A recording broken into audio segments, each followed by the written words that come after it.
আমি করেছিলাম রুই মাছ দিয়ে আলু টমেটো। প্রথমে আমি রুই মাছটা ভেজে নিয়েছি, ভালো করে ফ্রাই করার পরে ওই তেলে আমি আলুগুলো একটু ভেজে নিয়েছি।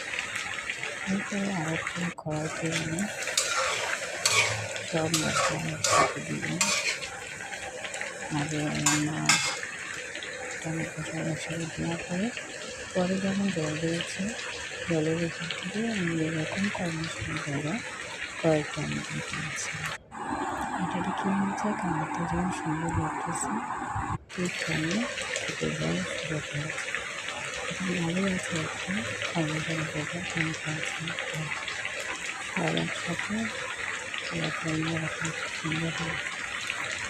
আমার ভিডিওটা যদি আপনাদের কাছে ভালো লাগে তাহলে আমার চ্যানেলটা সাবস্ক্রাইব করবেন। থ্যাংক ইউ, সবাই ভালো থাকবেন। Thank you.